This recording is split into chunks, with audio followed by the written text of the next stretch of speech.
Amém, gente? Você está feliz ainda? Você está feliz por estar aqui?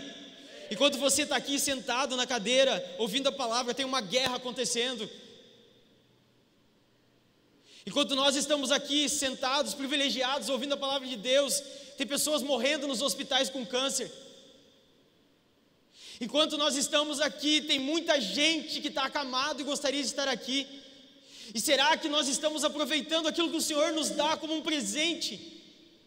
Nós podemos nos levantar da nossa cama todas as manhãs, nós temos a independência de poder nos alimentar, de termos e podermos escolher o que vamos comer. Será que nós lembramos disso todos os dias? O privilégio que Deus nos dá? Ou será que tudo não passa de um cotidiano e nós estamos caminhando a cada dia para a nossa morte? A Deus dará. Porque hoje nós estamos mais perto da nossa morte do que ontem. Porque ao contrário do que tudo que se prega, nós estamos caminhando para esse dia. E ao contrário de uma fila comum, de um posto de saúde, de uma fila de banco, que segue uma sequência e é o próximo da fila, de repente do nada, Deus pode dizer assim: ei, tu que está aí no último lugar, vem! E aí, o que temos preparado? É o que Jesus perguntou para aquele homem que acarretava coisas e não tinha mais onde colocar e estava pensando em fazer outro celeiro. Jesus disse para ele: essa noite, louco, essa noite pedirão a tua alma, e o que tens preparado, para quem será? O que temos preparado com os nossos dias, o que temos feito com a nossa vida, para quem será, quando a hora chegar? E eu quero te dizer que de repente eu falando isso pode parecer: ah, é mesmo, eu sou um miserável. Pois então eu quero dizer: bem-vindo, eu também sou. E o legal e o mais interessante e o que mais vislumbra a mim na palavra de Deus é que exatamente essas pessoas, eu e você, os improváveis, são aqueles que a palavra de Deus diz que os olhos do Senhor passeiam sobre toda a terra, procurando esses, os improváveis, aqueles que acham que não têm condições, aqueles que acham que não são capazes, porque nós conseguimos ser totalmente dependentes de um Deus que é soberano, que faz onde todos olham e dizem que não é possível, que faz ser possível. Essa semana, se alguém quiser me dar um copo de água, eu vou ficar trifeliz, e você vai ganhar um galardão melhor no céu. Essa semana, depois do nosso discipulado, eu saí daqui e estava pedindo para Deus: o que Deus tem para nós hoje?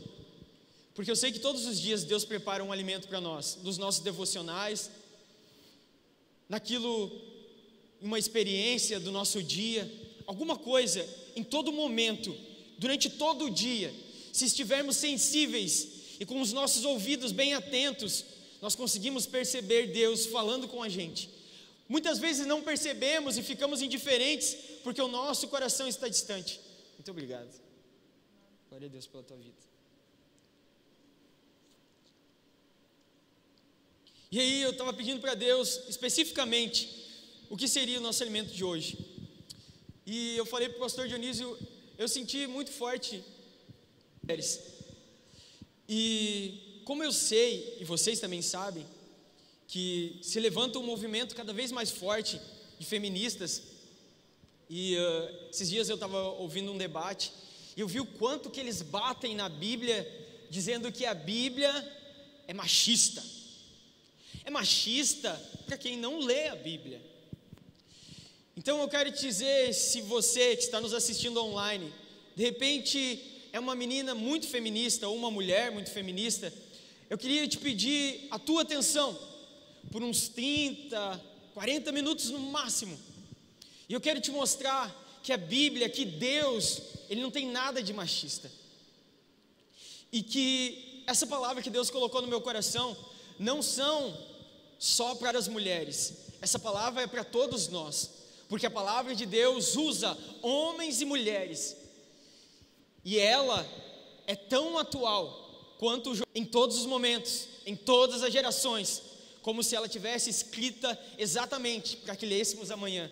Porque é exatamente a intenção de Deus, quando disse que o pão nosso de cada dia, Ele nos dá hoje. É porque hoje a palavra está viva e ativa para os nossos dias.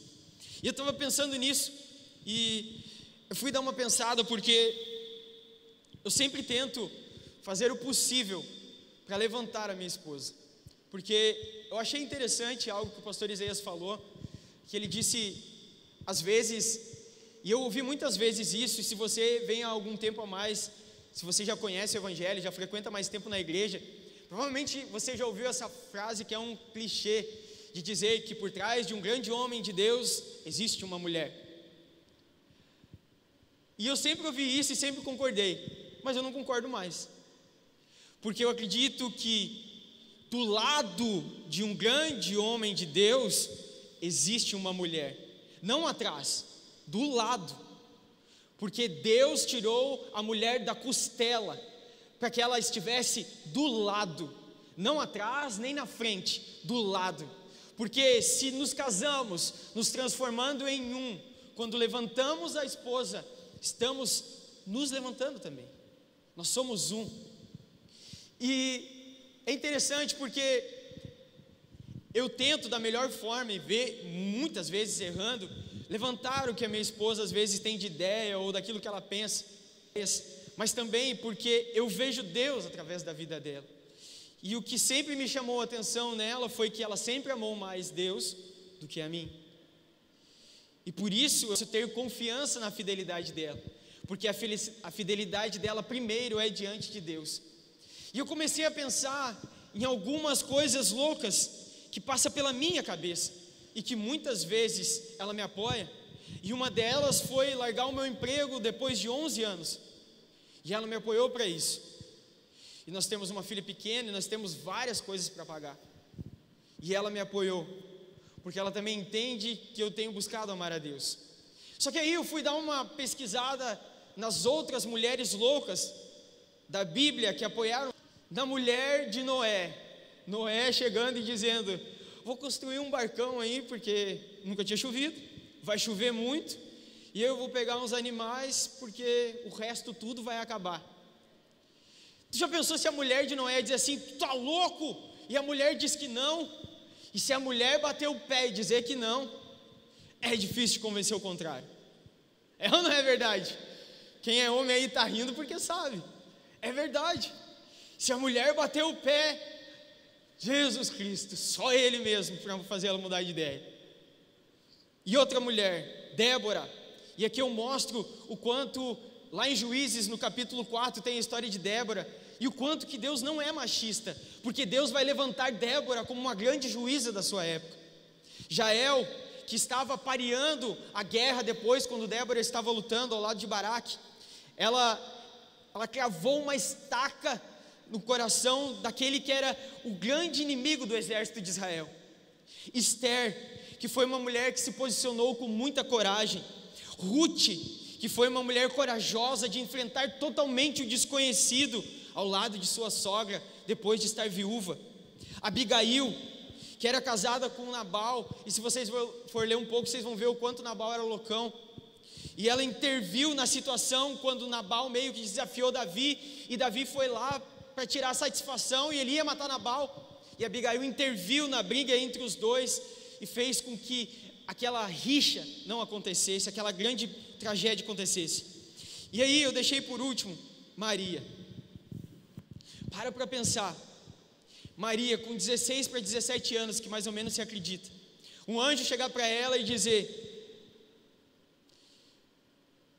tu vai ficar grávida, e a tua gravidez vai ser gerada pelo Espírito Santo. E aí tu imagina Maria chegando e falando para o pai dela que ela estava grávida. E tu grávida? Sim, e é do Espírito Santo. E aí ela sendo prometida para José, e na época, se José não aceitasse a gravidez dela, sabe o que aconteceria com Maria? Ela seria apedrejada em praça pública. Você tem noção disso? De o quanto Deus depositou confiança em uma mulher. E eu achei muito interessante uma frase que eu li da Helena Tanuri, e eu falei isso para a Yuli, que falei antes para a Gabi e para a Lou. A Helena Tanuri disse assim, e eu nunca parei para pensar nisso, Bíblia diz que por Eva entrou o pecado. Foi Eva que comeu o fruto, foi Eva que deu ouvidos à serpente.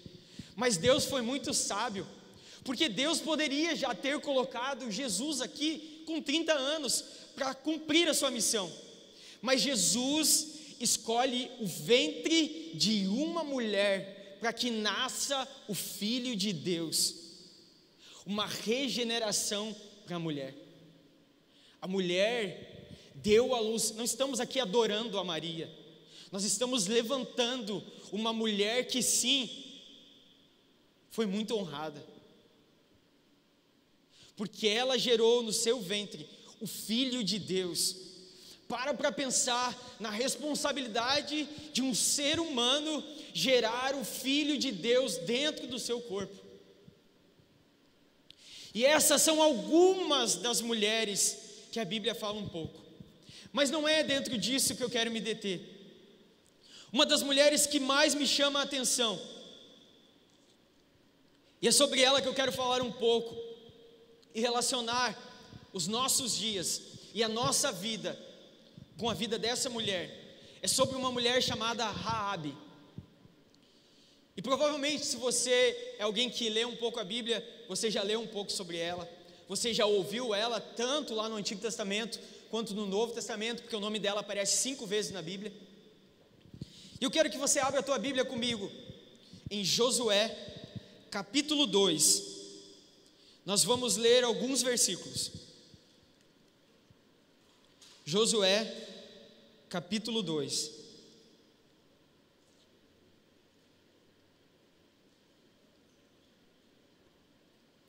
Amém? Todos acharam?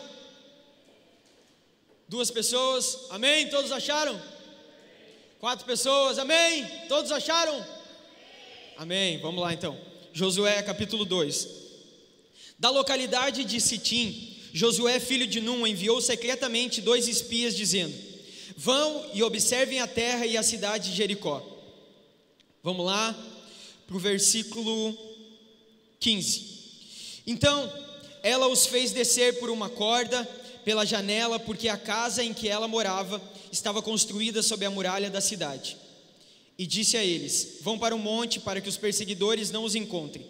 Escondam-se lá durante 3 dias, até que eles voltem e depois sigam o seu caminho.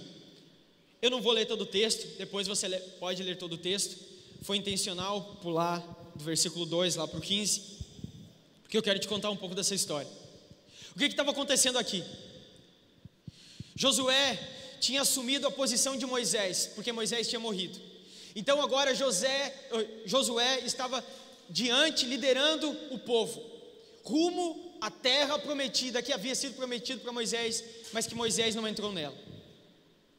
Interessante porque diante da cidade agora prometida, que era a cidade de Jericó, onde morava um povo chamado e conhecido como os amorreus, que se você for voltar lá em Deuteronômio, capítulo 20, versículo 17, você vai ver que Deus havia condenado esse povo, porque era um dos povos mais pervertidos da época. E Josué está diante de uma situação que ele viveu lá, quando Moisés era o governador. Você lembra da história dos 12 espias? Quando Moisés manda 12 espias para visualizar a cidade, a terra prometida, e eles voltam, e apenas 2, um deles, este que nos conta essa história, Josué, e o outro Caleb, foram os únicos que trouxeram, dizendo que sim, nós temos condições de tomar essas terras, enquanto os outros 10 disseram que eles eram gigantes, que eles os tomariam como gafanhotos, que eles seriam devorados como gafanhotos. E somente Josué e Caleb disseram o contrário.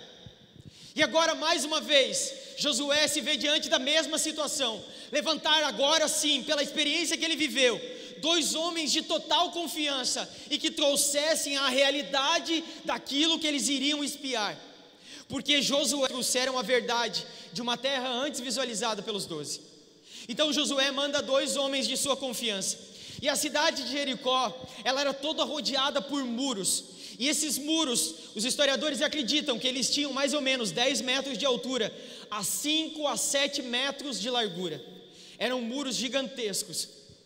E olha que interessante, os muros eram tão largos que se construíam casas nessas fortalezas, e essas fortalezas geralmente eram hospedarias ou prostíbulos. Por quê? Porque se tinha uma vista tanto daqueles que chegavam, quanto daqueles que habitavam a cidade. Porque aqueles que chegavam nos portões se davam primeiro de cara com uma hospedaria ou com um prostíbulo. E Raabe era uma prostituta, e ela era uma dona de um prostíbulo, e ela tinha esse prostíbulo em cima dessa muralha, chamada Muralha de Jericó. E Josué manda os 2 espias, e o primeiro lugar que eles vão, e não é para ter relações, mas é porque na época os lugares onde se sabia exatamente tudo o que estava acontecendo na cidade, era um prostíbulo. E esses 2 espias vão para lá, mas ao mesmo tempo, aquele que era o rei da cidade de Jericó é avisado que 2 espias vieram espiar a terra. Então ele manda soldados que vão até a casa ou prostíbulo de Raabe e dizem a ela: esses 2 homens que chegaram aqui, expulse-os daqui, porque eles vieram espiar a terra. E Raabe diz que assim como eles chegaram, antes dos portões se fecharem, eles tinham ido embora, mas ela mentiu, porque ela os havia escondido na varanda, embaixo de alguns tecidos. Por quê? Porque Raabe já tinha ouvido falar o que andava acontecendo com o povo de Deus. Ela já tinha ouvido o quanto Deus tinha feito secar as águas para que eles atravessassem. Ela já estava ouvindo histórias que eram até muitas vezes difíceis de acreditar. E ela começou a perceber, porque a prostituição na época também era uma forma de adoração aos deuses, principalmente do povo dos amorreus que habitavam a cidade de Jericó. Então ela se prostituía não só por uma perversão sexual que havia nela, mas ela entendia que aquilo era uma adoração aos deuses do seu povoado. Mas ela percebeu que existia um Deus de verdade, que era o Deus do povo de Israel. Tanto que ela chama esses homens e diz: eu quero fazer um combinado com vocês. Eu já despistei os homens. Vocês precisam ir e ficar escondidos numa montanha durante 3 dias, até que eles voltem, e depois vocês podem ir, que estarão livres. E eu sei que Deus, o Deus de Israel, deu essa cidade para vocês, e eu quero fazer um combinado. Eu quero pedir para que eu, tendo escondido vocês também livrem não só a mim, mas a toda a minha família e os meus parentes. E eles dizem para ela: para que haja verdade no nosso contrato, e para que nós entendamos que você também cumpriu com a sua parte do nosso contrato, o dia que nós viermos para tomar as terras, você vai pegar esse mesmo cordão, porque ela pegou um cordão, e os historiadores acreditam que esse cordão era um cordão banhado em escarlate. E existe um animal que produz é tipo uma cera, a escarlate ou carmesim, que você vai ver lá descrita também no livro de Isaías. Eles tiravam a tinta vermelha desse lugar, e esse fio, esse cordão, essa corda que ela desceu eles, estava todo pintado de vermelho. E os espias do povo de Deus pediram para que ela pendurasse aquela corda na porta, porque os soldados saberiam que não deveriam tocar na casa dela, porque aquilo que ela havia combinado tinha sido acordado entre os 2, e ela e a família dela seriam salvos. E por que eu conto toda essa história? Porque para pensar, Raabe, ela decidiu viver no pecado, ela fez a escolha de ter essa vida no pecado, ela fez a escolha de se perverter. Quantas vezes, todos os dias, nós escolhemos o pecado? Quantas vezes, todos os dias, nós deixamos os nossos momentos com Deus, o nosso devocional, para depois, para mais tarde, e nós escolhemos aquilo que nos dá prazer, ou que parece nos trazer mais prazer? E você sabe muito bem que nós acabamos nos tornando parecido com aquilo que mais temos convívio, ou com aquilo que mais desfrutamos. É por isso que se diz que com o passar do tempo, o marido ou a esposa, eles começam a ficar muito parecidos pelo convívio. Então eu quero te trazer uma má notícia, que provavelmente, se você escolhe Netflix ao invés do teu devocional, se você escolhe Instagram ao invés do teu devocional, se você escolhe Facebook, WhatsApp, se você escolhe qualquer outra porcaria, ao invés de estar na palavra, eu quero dizer que você começa a estar cada vez mais parecido com aquilo que o Instagram, com aquilo que o Netflix, com aquilo que as redes sociais, com aquilo que qualquer outra coisa que tome o lugar de Deus. Você começa a ficar parecido com isso, você gostando ou não, você querendo ou não, nós começamos a nos tornar parecido, e é aí que o diabo começa a encontrar a brecha que ele tanto procura em cada um de nós, para nos perverter, porque é exatamente neste lugar, que coisas que para nós pareciam tão estrondosas, ou tão difíceis, ou tão longe de nós, começa a parecer normal, e quando aquilo que não é normal, começa a parecer normal, pode ligar um ponto de interrogação, porque provavelmente você está sendo corrompido pelo mundo. E é muito simples disso acontecer. Mas o que eu acho mais interessante na história de Raabe é que, por mais que ela tenha se pervertido, por mais que ela tenha feito essas escolhas, e nós também somos desse jeito, Deus viu o que Raabe poderia se tornar. E eu quero te dizer, trazer isso para mim.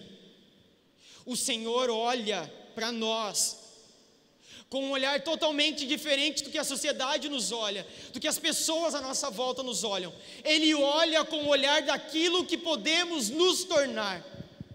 Foi assim que Deus olhou para a prostituta Raabe.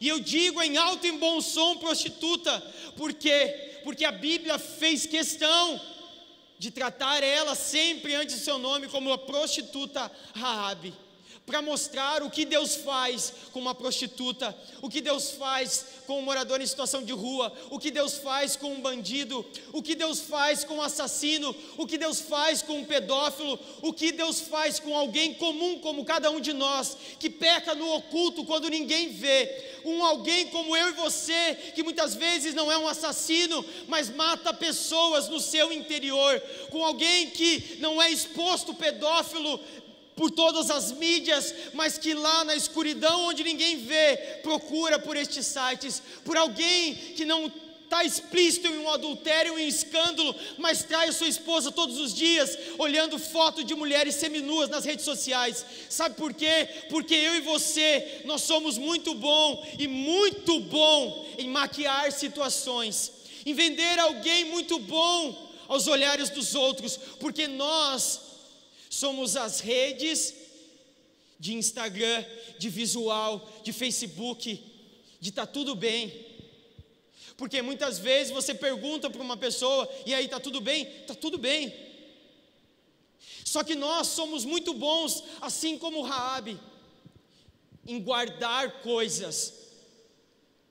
Porque para pensar, Raabe fez um acordo e provavelmente ela estava totalmente separada dos seus familiares. Mas o que foi a primeira coisa que ela pediu para os espias? Que ela salvasse não só ela, mas os seus familiares também. E a minha pergunta é: quem são os meus e os teus familiares? Sabe por quê? Porque eu anotei algumas coisas, que nós somos tão bons como Raabe, que foi tão boa em acolher os seus familiares. Nós somos bons também em acolher, mas os nossos familiares de sangue. E nós falamos em alto e bom som que a igreja é o nosso corpo, que a igreja é a nossa família, mas nós amamos da mesma forma que amamos os nossos familiares de sangue. Ou nós somos bons em guardar mágoas, ressentimentos, dores, perdas, e isso nos leva, sabe o quê? A nos sentar nas rodas dos escarnecedores. E o que são as rodas escarnecedores? É escarnecer o nosso irmão. Sabe por quê? Porque provavelmente você já teve isso, e eu já tive porque tenho um irmão mais novo. Eu podia muitas vezes dar um bufetão no meu irmão, dar um empurrão, derrubar ele, sem pensar se ele ia se machucar ou não. Mas podia, não importa o que ele fizesse. Uma vez o meu irmão, na minha época não tinha celular, tá? Então, videogame quem tinha era rico. Qual que era o nosso hobby? Sentar na frente da casa, na beira da calçada, e ficar conversando. E alguém que tinha mais condições tinha um violão chamado Kashima, que vendia nas lojas Colombo, e era R$70. E daí nós sentávamos uns 10, 15 na calçada, e o violão ia passando de mão em mão. Esse era o nosso hobby, esse era o nosso prazer. E o meu irmão era pequeno. E um dia nós lá, tudo sentado na frente da casa do meu pai, assim, e o violão passando, e nós ali conversando, e o meu irmão pegou um balde de água assim, mais ou menos, encheu, e a gente sentado, e o meu irmão saiu com aquele balde assim, ó, correndo e virando assim, na nuca de cada um daqueles que estavam sentados assim. E naquela hora me deu uma vontade de dar um tapão, e o meu amigo se levantou e juntou ele assim, e daí eu disse, não, tu não. Eu queria bater, e eu me sentia no dever de bater do meu irmão, eu podia, mas alguém de fora não podia. E por que ninguém pode falar mal dos nossos parentes de sangue, mas a gente se senta em rodas para falar mal dos nossos irmãos? Para comer a última palavra do último dia, escarnecendo aquele que trouxe a palavra, comparando a vida do outro. Por que a gente é tão bom em desnudar as costas dos nossos irmãos? Por que a gente é tão bom em levantar os defeitos dos nossos irmãos? Irmãos, os nossos irmãos da igreja, irmãos, esses sim são irmãos de sangue. Sabe por quê? Porque foi o preço do maior sangue que poderia ser derramado, o sangue de Jesus. E hoje há prazer em ir para as redes sociais, escarnecer o outro, levantar e confessar pecados do outro, e a gente se sente mais limpinho por levantar o pecado do outro. Se isso fosse bem verdade, sabe o que eu e você faríamos? Juntava uma testemunha e ia ter com o irmão e dizer, cara, será que nós podíamos dar uma avaliada naquilo que tu está falando? Porque eu acho que não é bíblico. Mas a gente não faz isso, sabe por quê? Porque gostamos de um bom palquinho, porque gostamos de uma boa polêmica, porque nos sentimos melhores desnudando o nosso irmão, porque parecemos mais limpos quando sujamos o outro. E Raabe poderia muito bem ter pensado desse jeito. Ah é? Me abandonaram por estar na prostituição? Pois então agora que morram junto com os outros. Mas não foi o que Raabe fez. Ela pediu para que não só ela, mas os seus parentes fossem salvos. E agora eu quero ler com vocês Josué capítulo 6.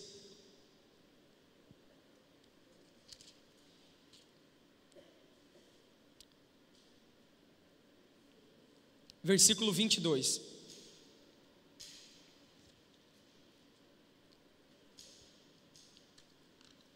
Amém? Vocês estão aqui ainda? Amém? Josué, capítulo 6, versículo 22. Então Josué disse aos 2 homens que espiaram a terra: entrem na casa da prostituta e tirem-na de lá com tudo o que ela tiver, como vocês juraram a ela. Então os jovens, os espias, entraram e tiraram Raabe, o seu pai, a sua mãe, os seus irmãos e tudo o que a ela possuía. Tiraram também toda a sua parentela e os acamparam fora do arraial de Israel. Raabe salvou não só os seus familiares próximos, de pai e mãe, mas toda a sua parentela. E sabe o que eu acho interessante? Porque Deus é um Deus dos improváveis. Eu pedi para o William fazer a arte. Deixa a arte ali, Eduardo. Eu pedi para o William fazer a arte dos improváveis, porque é exatamente o que nós somos, improváveis. E o que eu penso e entendo, que nós somos improváveis e Deus se agrada tanto disso.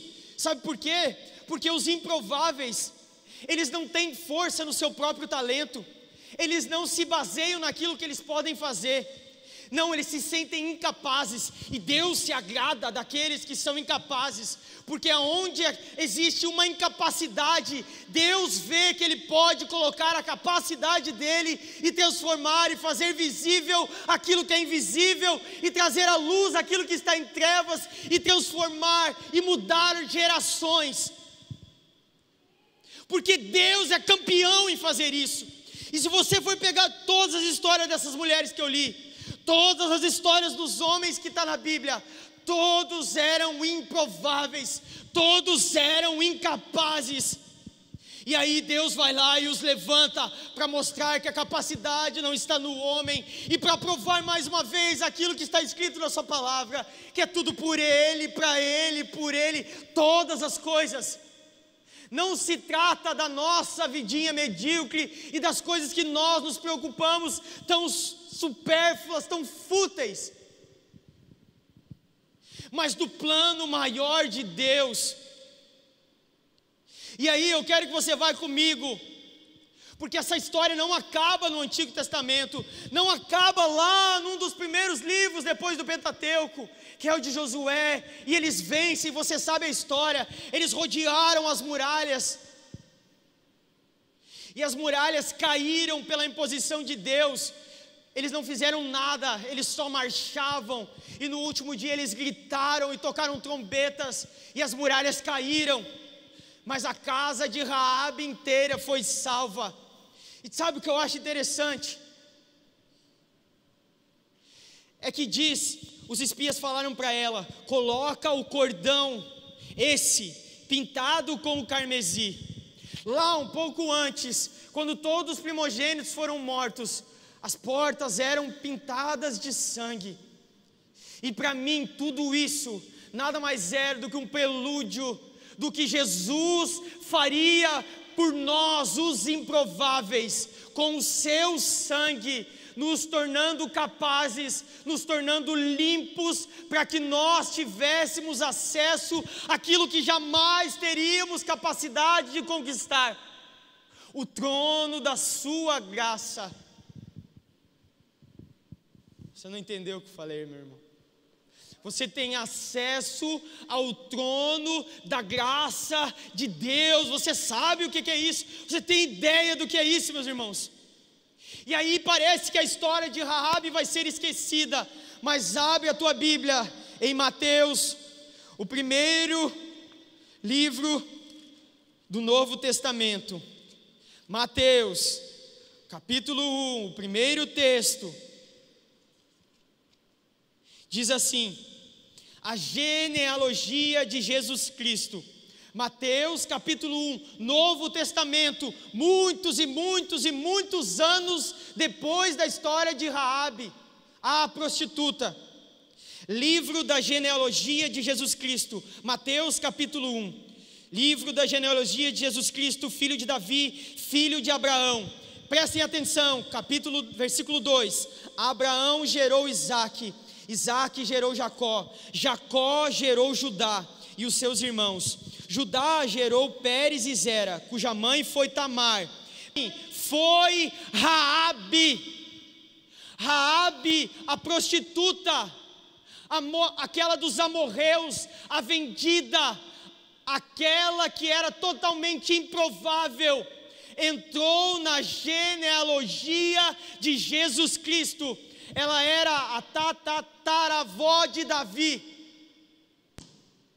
Oh, meu. Olha isso. Será que Jesus deixa registrado isso? Para que não haja desculpa em nós, para que não haja possibilidade nenhuma de alguma desculpa em nós. E provavelmente você já ouviu a história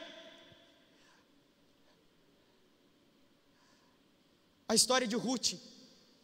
E se você ler aqui, diz assim: Salmão gerou Boaz, cuja mãe foi Raabe. Boaz gerou Obed, cuja mãe foi Ruth. Boaz, é isso, né? E Boaz era filho da prostituta Raabe. E se você ler a história de Ruth, você vai ver o quanto Boaz era um homem honrado. E isso me chamou muito, muito, muito a atenção. Por quê? Porque a sociedade prega, e é o que o diabo mais quer, é que as famílias abandonem o cuidado dos seus filhos, que as mães saem de casa. E eu quero abrir um parênteses aqui. Eu sei que existem casos e casos, e há casos que não há condições de trabalhar. Eu sei, fecha parênteses. Mas há muitos casos que nós podemos repensar a situação financeira, deixar de lado algumas coisas que são bobagem, que são coisas desse mundo, para que as mulheres abram mão e voltem para dentro de casa, para gerar filhos. E aí, é o ponto que eu quero te falar. Se você está aqui dentro mesmo, e é uma feminista, é uma mulher que defende muito, e se você está nos assistindo em casa, e é uma feminista também, você quer mudar o mundo, eu concordo com você que há muita coisa que precisa mudar. Então eu quero te dar uma dica: case-se com um bom homem, crie teus filhos, e crie homens como a Raabe criou, homens como Boaz. Sabe por quê? Porque homens como Boaz vão tratar as mulheres como elas devem serem tratadas, e aí as famílias não serão corrompidas. Você entende isso? A minha esposa, e eu sei de outras mulheres aqui, como a Gabi também, do esposo do David, tem faculdade, dedicaram muitos anos da sua vida, tinham boas profissões, muitos anos de empresa, tinham bons salários, e elas decidiram, junto com nós, maridos, que elas abririam mão, que nós abriríamos mãos de coisas, que nós abriríamos mãos de prazeres, muitas vezes, para que elas fossem para dentro de casa. Sabe por quê? Para gerar homens e mulheres que vão ser a diferença para uma geração. Sabe por quê? Porque Maria, você não viu ela fazendo milagres, você não viu ela fazendo algo estrondoso, mas ela gerou o Filho de Deus, que trouxe salvação para a humanidade. Eu sei que foi através do Espírito Santo, eu não estou colocando méritos nisso, mas ela decidiu ser mãe. Então, de repente, você, minha querida amiga feminista que está assistindo ou que está aqui, de repente Deus quer que você seja uma boa mãe, que você gere filhos que vão cuidar das mulheres, que vão honrar as mulheres como elas devem ser honradas, que vão cuidá-las, que vão amá-las como Cristo amou a igreja. Foi para isso que os homens foram chamados. Você consegue entender isso, meus irmãos? De repente a grande evolução da sociedade é isso, que nós voltamos a ser famílias de verdade. E assim eu sei, e mais uma vez eu abro e fecho esses parênteses, eu sei que há casos e casos, eu não estou te julgando, mas para, analisa e vê bem, será que não dá, para que as mulheres voltem a gerar homens de verdade, a gerar mulheres de verdade. Porque uma mulher totalmente improvável, totalmente incapacitada, uma prostituta que teve que se render a prazeres totalmente depravados de muitos e muitos homens, gerou um homem honrado. É isso que Deus faz com os improváveis. E na minha opinião, que é o que as feministas brigam tanto, que é o empoderamento feminino, esse seria o maior empoderamento feminino, mudar a próxima geração. Aleluia, mudar a próxima geração. Mães têm o poder de fazer isso, mulheres têm o poder de fazer isso, e foi Deus que colocou isso na mão das mulheres. E o que as mulheres têm feito com isso, e o que nós homens temos feito com nossas mulheres, e o que nós, família de Cristo, temos feito com nossos irmãos. Porque para Deus mudar uma situação e transformar alguém improvável como aquele que vai ser lembrado na própria genealogia de Cristo, basta um piscar de olhos. Amém? Amém mesmo? Então eu quero te convidar a se colocar de pé, para parecer que está acabando, mas ainda falta um pouquinho. E eu quero ler mais um texto, onde a passagem, onde o nome de Raabe aparece. Hebreus, capítulo 11. Você conhece o texto de Hebreus, capítulo 11, provavelmente. A gente intitula como os heróis da fé, onde a Bíblia trata de homens e mulheres que impactaram as suas épocas, as suas gerações. E pasmem vocês ou não, mas a prostituta Raabe também está lá.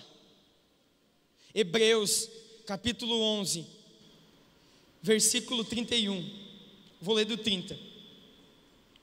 Pela fé, ruíram as muralhas de Jericó.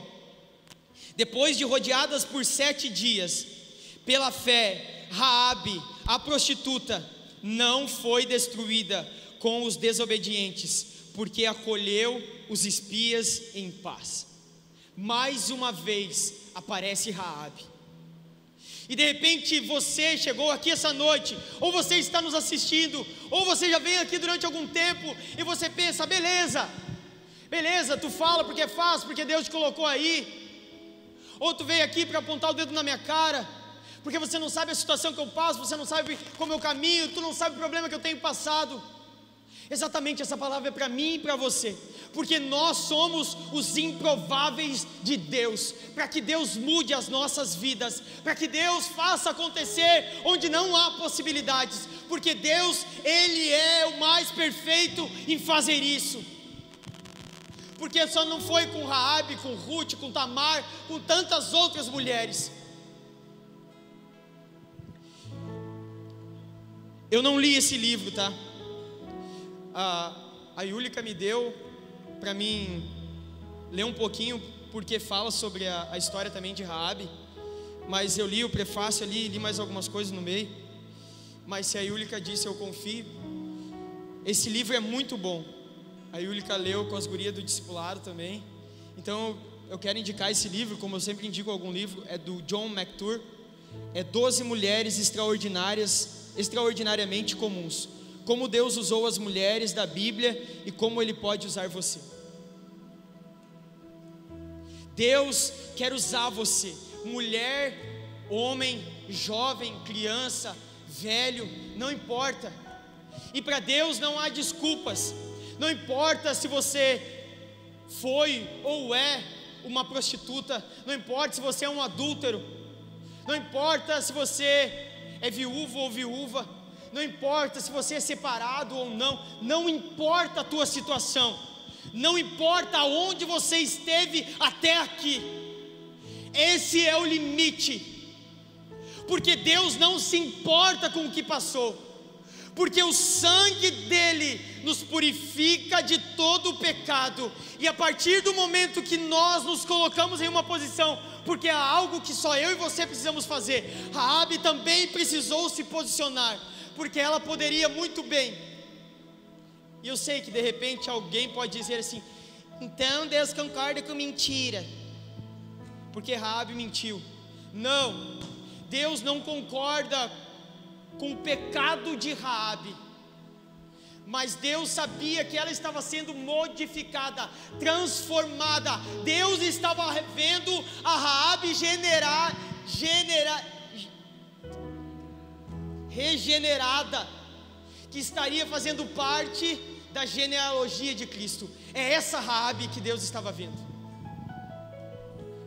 Então eu quero te dizer, eu não sei a situação que você está. Se você quiser conversar, pode me procurar, mas se você não quiser, fale com Deus. Fale com Deus, porque Deus honra quando você se posiciona a fazer a vontade dele. Deus honra, porque Deus tem prazer nisso. Sabe, eu tenho situações palpáveis de pessoas que eu estou caminhando junto,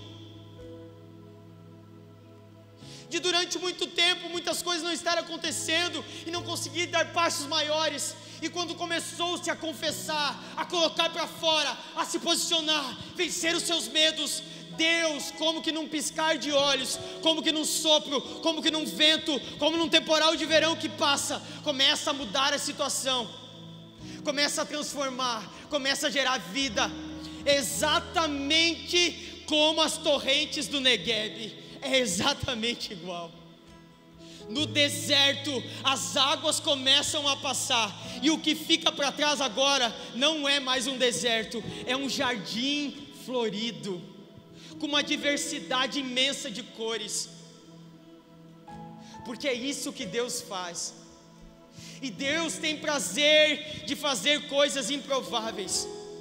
E eu quero te contar a história de um cara que estava fugindo de homens que queriam assassiná-lo, e ele corria desesperadamente num descampado, e ele viu uma caverna, e era o fim da linha para ele, e ele entrou naquela caverna e se encolheu, e começou a pedir para Deus: Deus, só Tu pode fazer alguma coisa para que eu não seja morto agora.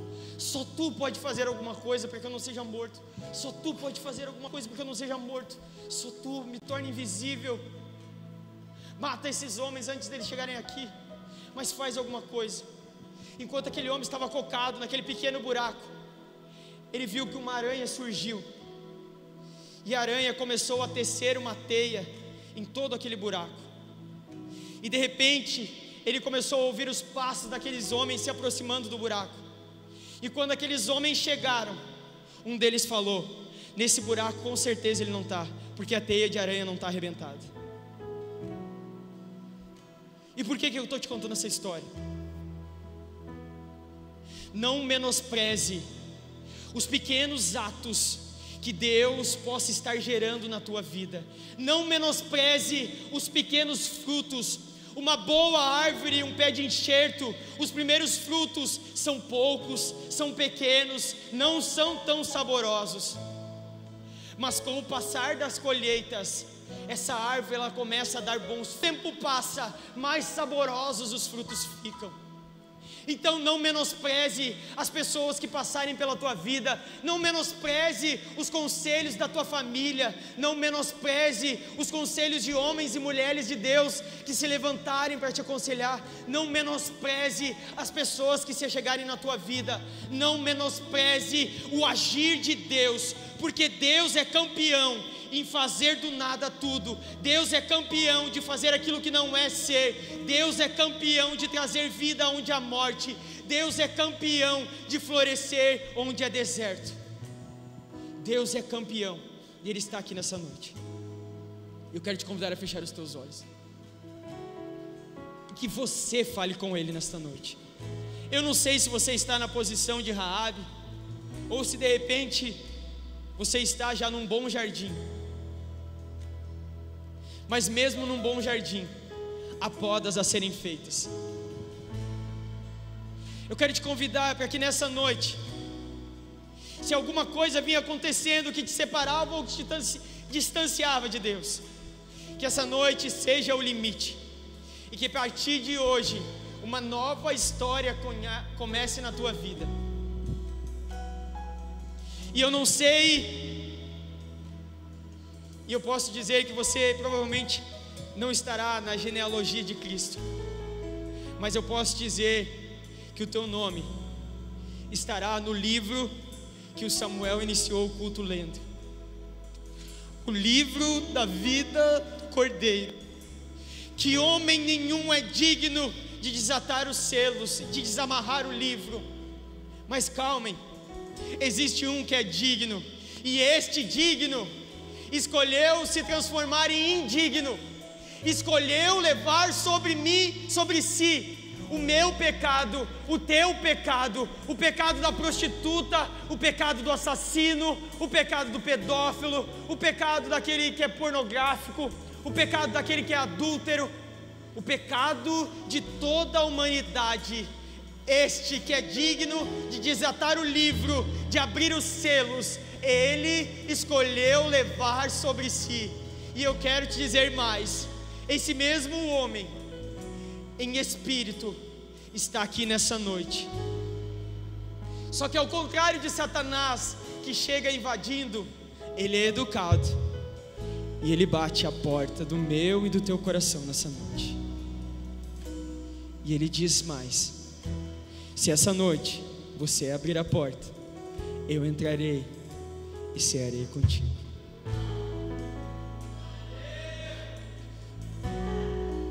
Quem que você leva para comer na sua casa? Quem que você leva para sentar na sua mesa, se não são aqueles que são íntimos?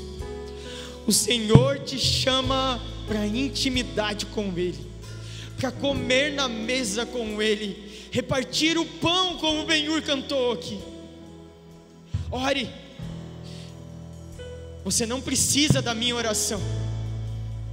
Somos todos iguais na mesa do Pai.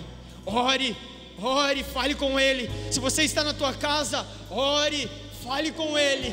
Essa pode ser a noite que Deus vai mudar a tua história aí na tua casa, porque o Espírito Santo está aí também, e Ele gera vida na tua sala, no teu quarto, no leito de hospital, se você está, através do celular, do tablet, do notebook, da televisão, sei lá onde você está.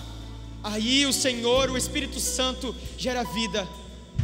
Jesus, nós te exaltamos nessa noite, nós te glorificamos, nós te bendizemos, nós te exaltamos, nós te glorificamos, porque Tu és digno, só Tu és digno, pelos séculos dos séculos, pelos séculos dos séculos, só Tu és digno, só Tu és digno.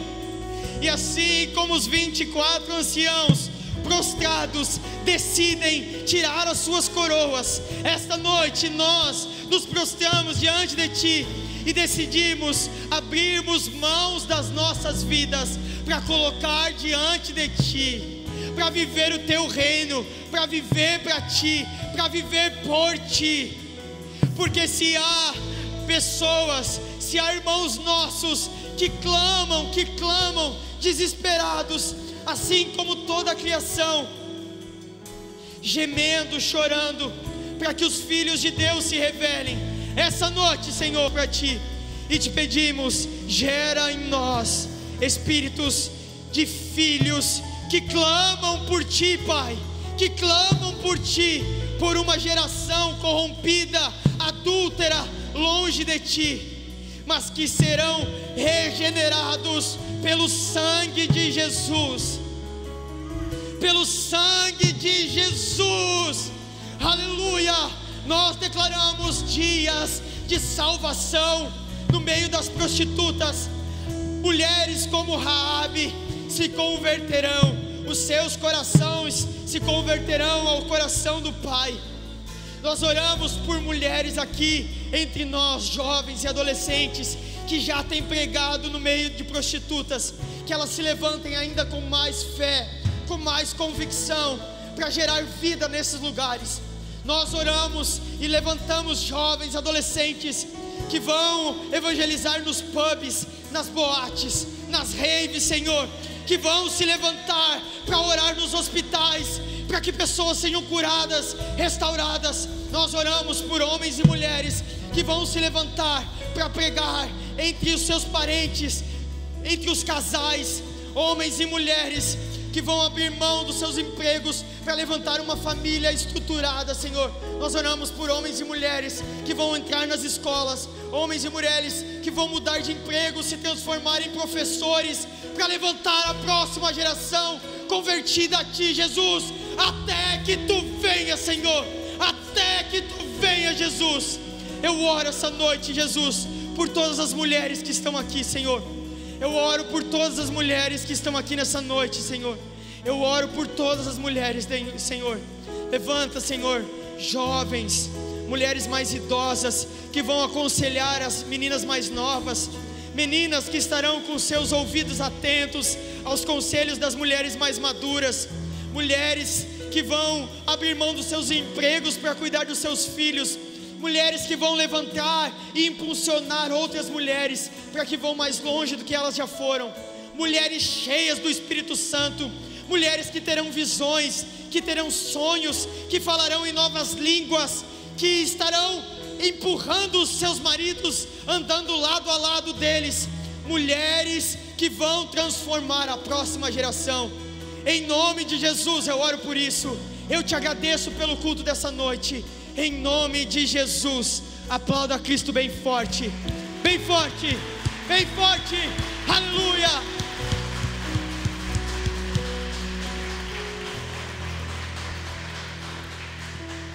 Amém? Amém mesmo? Aleluia.